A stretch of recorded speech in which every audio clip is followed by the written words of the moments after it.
प्रधानमंत्री नरेंद्र मोदी ने कैबिनेट के फैसलों को किसानों के लिए बताया लाभदायक। कहा, व्यापार और विपणन संबंधी अध्यादेश से एक भारत एक मंडी बनाने में मिलेगी मदद।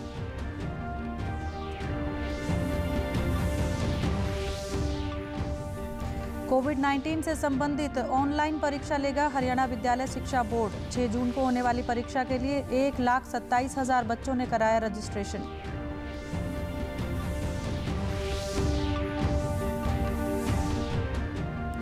केंद्र द्वारा दिए कृषि हितैषी पैकेज से प्रदेश के किसान दिखे खुश। आने वाले समय में मिलेंगे इसके सकारात्मक परिणाम।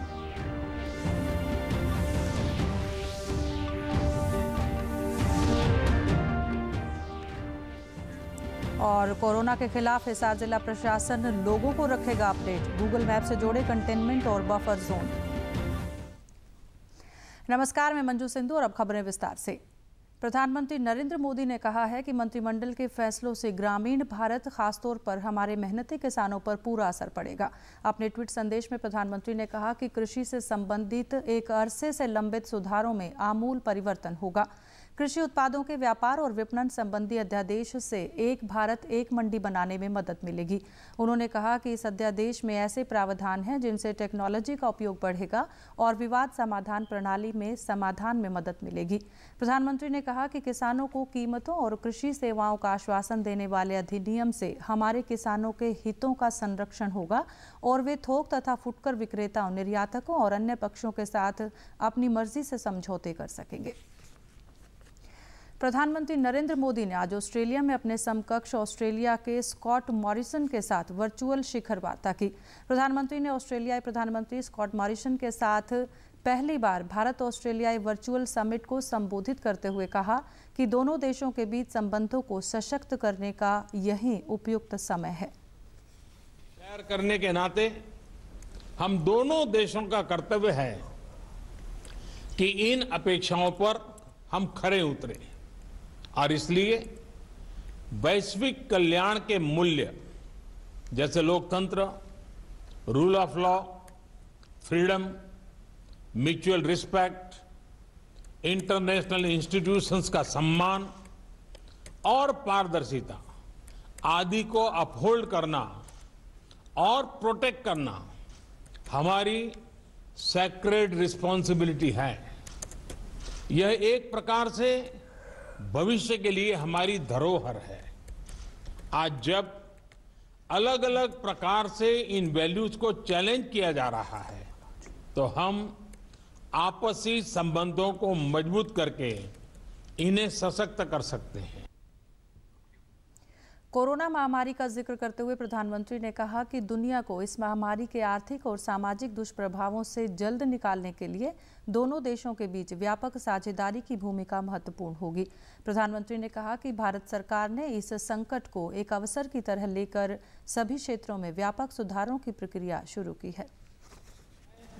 कि आज हम अपने द्विपक्षीय संबंधों को कॉम्प्रिहेंसिव स्ट्रेटेजिक पार्टनरशिप के रूप में अपग्रेड कर रहे हैं। वैश्विक महामारी के इस काल में हमारी कॉम्प्रिहेंसिव स्ट्रेटेजिक पार्टनरशिप की भूमिका और महत्वपूर्ण रहेगी। विश्व को इस महामारी के आर्थिक और सामाजिक दुष्प्रभावों से जल्दी निकालने के लिए एक कोऑर्डिनेटेड और कोलैबोरेटिव अप्रोच की आवश्यकता है। हमारी सरकार ने इस क्राइसिस को एक अपॉर्चुनिटी की तरह देखने का निर्णय लिया है। भारत में लगभग सभी क्षेत्रों में व्यापक रिफॉर्म्स की प्रक्रिया शुरू की जा चुकी है। 6 जून को हरियाणा विद्यालय शिक्षा बोर्ड कोविड-19 से संबंधित ऑनलाइन परीक्षा लेगा। इसके लिए प्रदेश भर से 1,27,696 बच्चों ने रजिस्ट्रेशन कराया है। बोर्ड चेयरमैन ने बताया कि परीक्षा के लिए 3 चरण बनाए गए हैं। पहले चरण में 6ठी से 8वीं, दूसरे चरण में 9वीं और 10वीं और तीसरे चरण में 11वीं व 12वीं कक्षा के विद्यार्थी शामिल होंगे। परीक्षा 6 जून को दोपहर 3 बजे से 4 बजे तक होगी। उन्होंने बताया कि परीक्षा को Guinness book of world record में भी दर्ज कराने का प्रयास होगा। खास बात यह है कि शिक्षा बोर्ड इस परीक्षा को भविष्य में होने वाली परीक्षाओं के प्रयोग के तौर पर देख रहा है। बोर्ड चेयरमैन का कहना है कि प्रयोग सफल रहा तो भविष्य में कोरोना जैसी आपदा पर होने वाले 10वीं और 12वीं कक्षा की परीक्षाएं भी ऑनलाइन ली जा सकेंगी। आयोजित करने की सोची थी ताकि ये जो परीक्षाएं स्थगित हुई हैं 10वीं 12वीं की, कल को ऑनलाइन लेनी पड़े, या आगे भी भविष्य में टेक्नोलॉजी का ज़माना आ रहा है तो ऑनलाइन परीक्षाएं लेने में बोर्ड किस प्रकार सक्षम है। तो इस कोविड-19 का क्विज जिसमें 100 सवाल होंगे और 1 घंटे में देने होंगे, ये परीक्षा 6 तारीख को आयोजित की जाएगी। 1,27,500 विद्यार्थियों ने इसके लिए अप्लाई किया है और इसके लिए बोर्ड ने एक मॉक टेस्ट कर चुका है। एक मॉक टेस्ट 4 तारीख को फिर है ताकि वो बच्चे घर बैठे ही एक बार फिर प्रैक्टिस कर सकें कि इस परीक्षा में किस प्रकार भाग लेना है। और 6 तारीख को शाम को 3 से 4 बजे के बीच में ये परीक्षा संपन्न होगी। नहीं, अपने मोबाइल से, अपने लैपटॉप से, अपने घर बैठे ही विद्यार्थी परीक्षा देंगे, इसलिए उनको हम पहले मॉक टेस्ट करा रहे हैं। एक मॉक टेस्ट हो चुका है, दूसरा मॉक टेस्ट 4 तारीख को है। उसमें सब बच्चों को हमने मैसेज भी भेजा है और उनकी इसके डॉक्यूमेंट्स में कोई कमी है उसको ठीक करने के लिए भी उनको समय दिया है। बोर्ड की मेल पर या बोर्ड की व्हाट्सएप नंबर पर अपना वो ठीक करवा सकते हैं। केंद्रीय मंत्रिमंडल की कल हुई अहम बैठक में किसानों के हित में कई महत्वपूर्ण फैसले लिए गए हैं। जींद जिले के किसानों ने इस फैसलों का स्वागत करते हुए कहा कि इनसे किसान खुशहाल होंगे। किसानों का कहना है कि वर्तमान सरकार ने लंबे समय से रुकी हुई उनकी मांगों पर सराहनीय निर्णय लिए हैं। कुछ फसलों को जहां आवश्यक वस्तु अधिनियम से बाहर रखा है, वहीं किसान को अपनी फसल कहीं पर भी बेचने की छूट दी गई है। अब किसान अपनी फसल को कहीं भी बेच सकता है। किसानों ने कहा कि केंद्रीय मंत्रिमंडल के निर्णय आने वाले समय में उनके लिए लाभकारी साबित होंगे। सरकार ने फैसले लिए हैं किसानों के हक में, वो मेरे हिसाब से बहुत ही अच्छे फैसले हुए हैं किसानों के हक के, क्योंकि आज तक किसी भी सरकार ने ऐसे फैसले नहीं लिए थे। हम जो अपना फसल बेचने के लिए एक प्रदेश पर ही निर्भर थे, अब हम अपने फसल के भाव देख करके कि फलाने ज़िले में या फलाने प्रदेश में ये भाव चल रहा है हमारी फसल का, हम वहीं बेच सकते हैं। ये सरकार का बहुत ही अच्छे निर्णय है। एक देश एक बाजार पर जो गवर्नमेंट ने निर्णय लिया है, केंद्रीय मंत्रिमंडल ने जो निर्णय लिया है उसका हम स्वागत करते हैं, अच्छी बात है। और किसानों को प्रोत्साहन देने के लिए, किसानों को सक्षम बनाने के लिए, किसानों को कामयाब बनाने के लिए ऐसे निर्णयों की सख्त जरूरत है। केंद्रीय मंत्रिमंडल ने जो किसान हित में जो फैसला लिया है, किसान अपनी फसल को कहीं भी बेच सकता है। कुछ फसलों को जो इससे बाहर दायरे से बाहर रखा है उससे भी किसान को मतलब नुकसान नहीं, इसका फायदा होगा। और किसान अपनी फसल को निर्यात भी कर सकता है, खुद बेच सकता है। इससे ये बहुत पुरानी सिस्टम था जो किसान को बंदिश में रखा हुआ था। केंद्रीय कैबिनेट की बैठक में किसान हितैषी निर्णयों पर कैथल के किसान खुश दिखाई दिए। जिले के किसानों ने बताया कि ये सभी निर्णय किसानों के लिए वरदान साबित होंगे। उनका कहना है कि अब सरकार की नीतियों से छोटा किसान भी समृद्ध होगा। फसलों के न्यूनतम समर्थन मूल्य में बढ़ोतरी से किसानों को और अधिक लाभ होगा। किसानों ने अपने हित में लिए गए निर्णयों पर केंद्र सरकार के प्रति आभार भी जताया है। ग्रुप बना के खेती करते हैं, कोई 100 किले की करता है, कोई 200 किले की करता है। किसी भी प्रकार का उनका एक कॉन्ट्रैक्ट होगा कंपनी के साथ, वो अब बिचौलियों की कोई जरूरत नहीं रहेगी।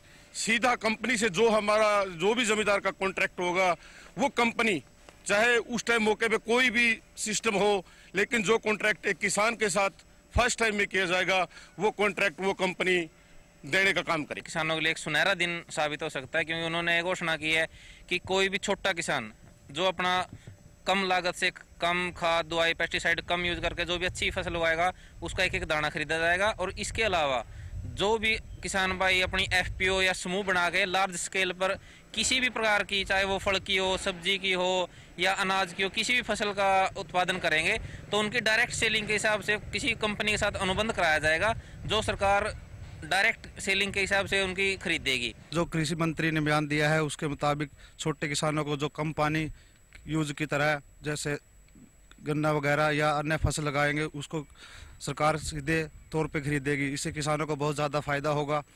और जैसे 10-20 किसान इकट्ठे होकर जो भी आलू वगैरह की फसलें उगाएंगे उसको कंपनी डायरेक्ट रूप में खरीदेगी, कोई बिचौलिया बीच में नहीं हो।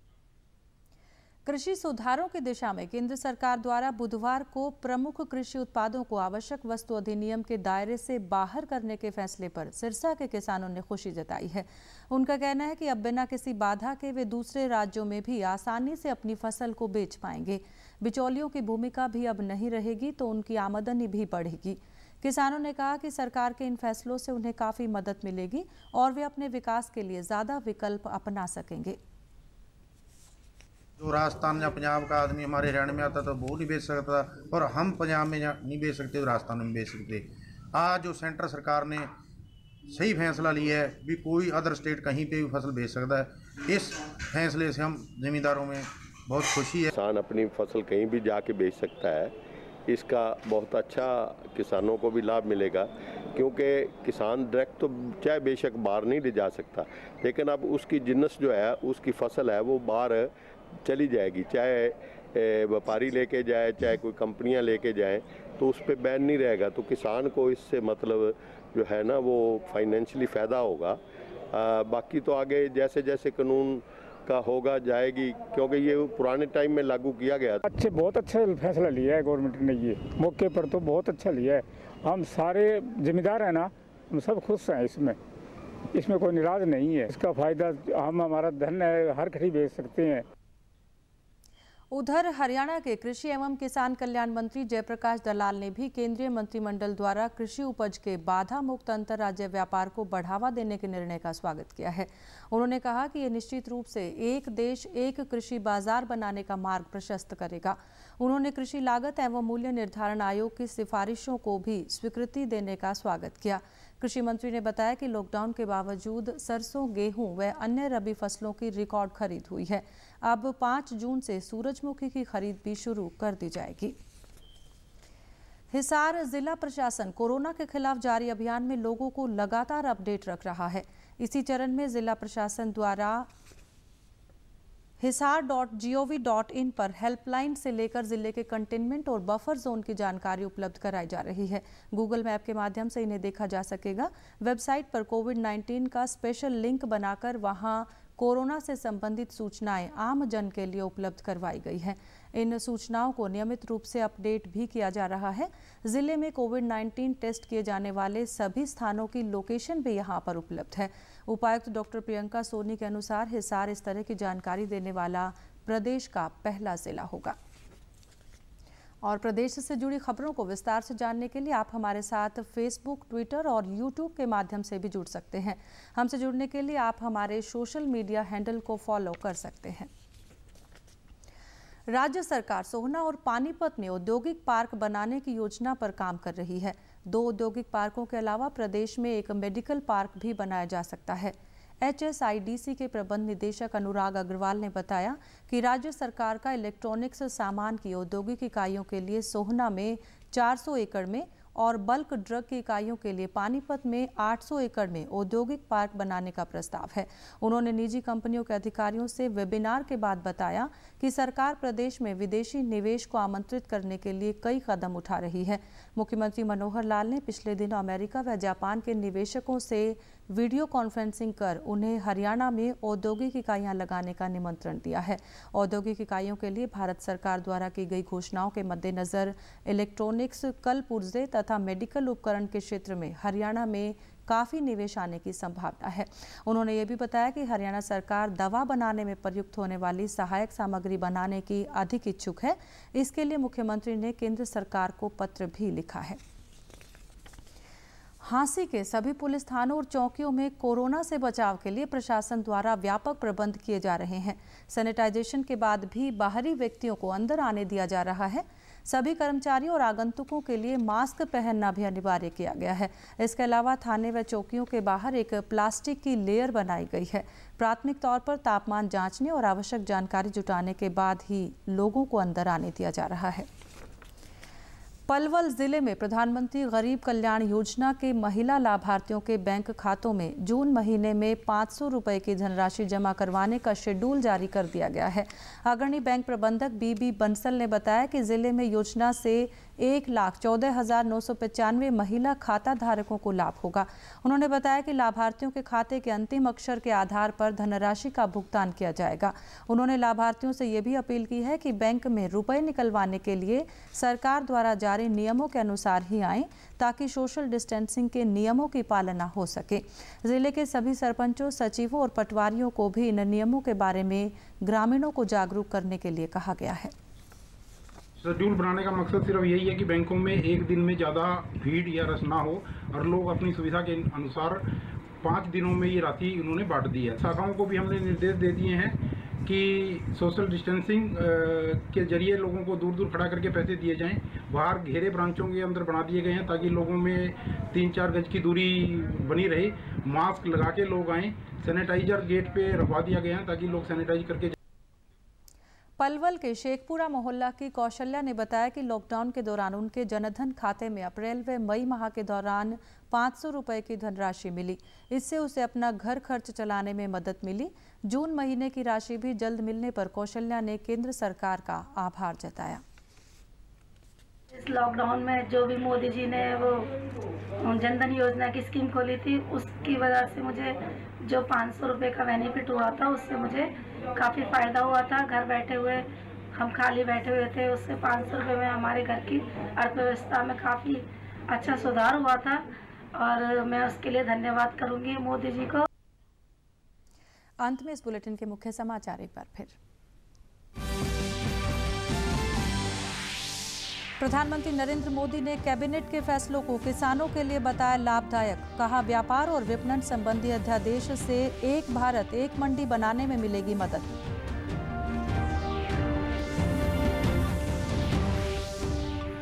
कोविड-19 से संबंधित ऑनलाइन परीक्षा लेगा हरियाणा विद्यालय शिक्षा बोर्ड। 6 जून को होने वाली परीक्षा के लिए 1,27,000 बच्चों ने कराया रजिस्ट्रेशन।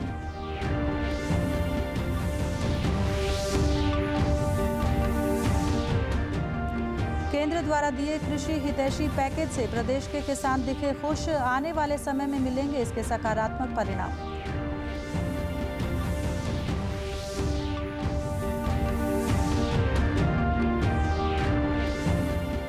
और कोरोना के खिलाफ हिसार जिला प्रशासन लोगों को रखेगा अपडेट। गूगल मैप से जोड़े कंटेनमेंट और बफर जोन। समाचारों में आज के लिए इतना ही। नमस्कार।